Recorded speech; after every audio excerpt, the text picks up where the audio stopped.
नमस्ते, नमस्कार, good morning. हम बीके ब्लास्ट दोनों हाथ जोड़ के अपने सभी प्रणाम करे थी। तो 5 मिनट द के हमारी ही बात सुन दे। मिथिला अंचल के सुपरस्टार मेगा स्टार अब जे कहूँ अपन बल पर अपन मेहनत पर दिन रात काम करके आगाड़ी बढ़ल अछि जे superstar mega star Sannu Kumar. बहुत नीक नीक सुंदर सुंदर गीत संगीत उनका यूट्यूब चैनल पर आबत रही है। जो गीत सुने तो दिल में लगे हाँ अपना के मिथिलांचल में एहन गायक होवे के चाहिए। बहुत निमन लगे हमरा, बहुत उनकर हम बहुत बड़का फैन छी। गीत लॉन्च है कि हम डाउनलोड करे छी, सुने छी, फुल वॉच करे छी, बहुत प्रेम करे छी। तेने ते अहू सब साथ सपोर्ट दियो सन्नू कुमार जी के, अपन मिथिलांचल के नाम रोशन करूँ। और मिथिलांचल में बहुत गायक सब है, लेकिन सुपरस्टार सन्नू कुमार जहन गायक सब भेटना बड़ मुश्किल है। ताहि द्वारा अपने सब ई गीत भकर लॉन्च भेल छै, गीत सुनू, अपने सब केहन लागे और अपन प्रतिक्रिया दियो, साथी सब में शेयर करूँ। चलू आइ के वीडियो शुरू करे छी, देखू।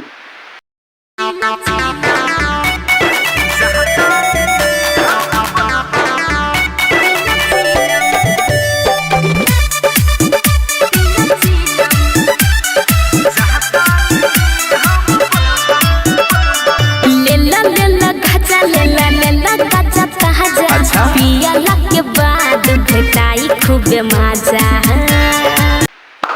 वाह क्या बात है। दूर है ये बाबा का नगरिया, हंस के पिला दो कट जाए डगरिया। आहा पिलक चिलम चाहता नहीं हम बलबम, आहा पिलक चिलम चाहता नहीं हम बलबम। वाह अब पीला चिलम जातानी हम तो बोलबम। बाप रे बाप, सुन के तो गदगद भए छी कि। हमर विचार एगो ई छै, मिथिला अंचल पर ई गीत मात्र नहीं इंडिया तलिक बजे के चाहिए। लगायत बाबा धाम पर ई गीत के धमाल मचावे के चाहिए कि।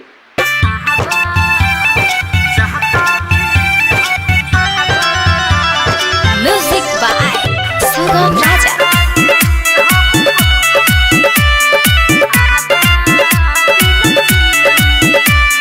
सावन महीना का पावन ये क्षण है, बाबा भोले ने बुलाया है। जो चाहो बर देते हैं भोले, जिसने भी जल चढ़ाया है। हर हर महादेव। हाँ सावन महीना का पावन ये क्षण है, बाबा भोले ने बुलाया है।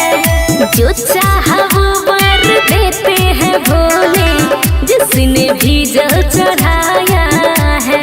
तुमका बाली कितने पैसे लोगी, नेपाल वाला बम हो क्या फिर में भी दोगी। राजा से रंग तक आते हैं संत जोगी, अगली बार आऊंगा क्या फिर तुम मिलोगी। आहा पिला चिलम चाहता नहीं हम बलबम, एहो आहा पिला चिलम चाहता नहीं हम बलबम।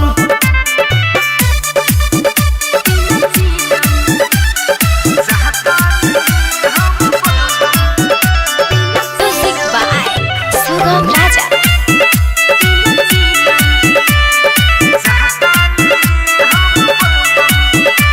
गांजा का नशा मुझे चढ़ने लगा है, चारों तरफ भोलेनाथ है।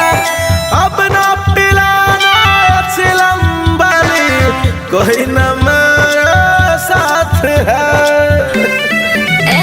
गाजा का नशा तुझे चढ़ने लगा है, डरने की क्या बात है। टेंशन न लो अब कोई बम जी, आपके साथ भोलेनाथ है। वो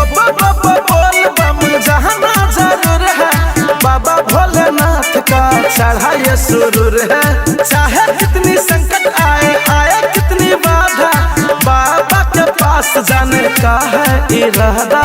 आहबा पीला चीलम चाहता नहीं हम बलबम, एहो आहबा पीला चीलम चाहता नहीं हम बलबम।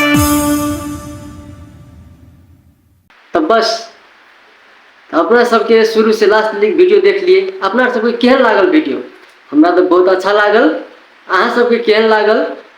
निक लागल है तो सन्नू कुमार यूट्यूब चैनल के सब्सक्राइब करब, ई गीत ज़्यादा से ज़्यादा शेयर करब ताकि ट्रेंडिंग नंबर 1 आवे के चाहिए की। चलो धन्यवाद।